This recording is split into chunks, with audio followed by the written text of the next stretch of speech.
Salut les amis, aujourd'hui je voulais vous parler de la mise en main et je trouve que c'est un défaut aujourd'hui dans l'équitation de vouloir chercher à tout prix à mettre les chevaux en main, que ce soit dans la formation du cheval ou dans la formation du cavalier. Le fait de mettre son cheval sur la main, c'est un peu considéré comme en gros la condition. Si tu sais monter à cheval, tu sais le mettre en main. Si tu sais pas monter, tu sais pas le mettre en main et t'es qu'un gros nul de débutant. Je pense que c'est pas forcément valable.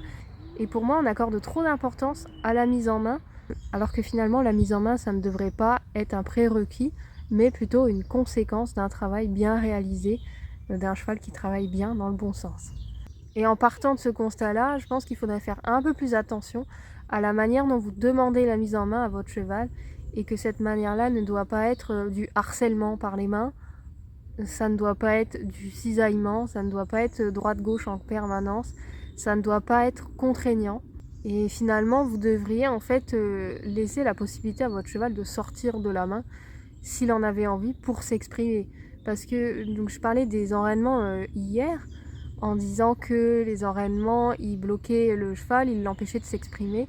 Mais finalement, vous pouvez faire la même chose avec vos aides si vous êtes en train d'agir tout le temps pour que votre cheval garde une certaine position de l'encolure et que vous ne lui permettez jamais de sortir de cette position-là parce que vous agissez tout le temps, en fait vous n'êtes pas mieux qu'un enraînement. Et en fait vous vous êtes transformé vous-même en un enraînement et vous empêchez votre cheval de s'exprimer. Vous ne lui permettez pas en fait de montrer quand il y a des choses qui ne vont pas au niveau locomoteur, au niveau des aides. Donc je pense qu'au lieu de chercher la posture du cheval, la position du chanfrein vertical, donc la mise en main, on devrait plutôt chercher la conséquence et non l'effet, parce que la mise en main n'est pas un prérequis, mais bien le résultat d'un travail bien réalisé.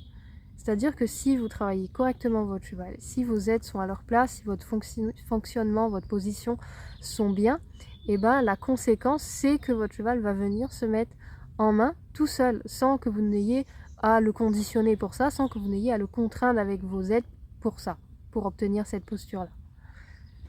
Et si votre cheval vous donne du coup de lui-même cette posture, vous donne la mise en main, et à ce moment-là, ça veut dire que vous travaillez de façon correcte et juste. Voilà, c'est mon avis sur la mise en main. J'ai passé des années à travailler des chevaux de polo sans jamais les mettre en main, sans jamais bidouiller la bouche. Et pourtant, ça ne les a jamais empêchés de réussir à porter le cavalier sans problème. Ça ne les a jamais empêchés d'avoir un dos musclé. Et dans mon cas présent, les chevaux que j'avais n'avaient pas mal au dos.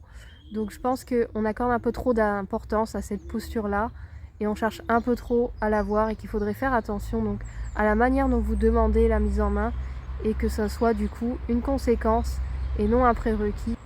Que vous cherchiez plutôt comment faire en sorte que votre cheval vous la donne de lui-même. Parce que s'il vous la donne de lui-même, du coup, il aura envie d'y rester plus longtemps. Puisque ce sera du coup la conséquence de la décontraction et d'un travail juste. Voilà, si ce genre de travail-là vous intéresse, n'hésitez pas à aller voir en description, télécharger l'e-book. Vous avez les cours audio si vous voulez suivre cette méthode-là en particulier, qui sont accessibles donc par abonnement et qui se font à distance. Et si vous avez d'autres questions, n'hésitez pas à me laisser un commentaire. Et je vous dis à bientôt pour une prochaine. Ciao!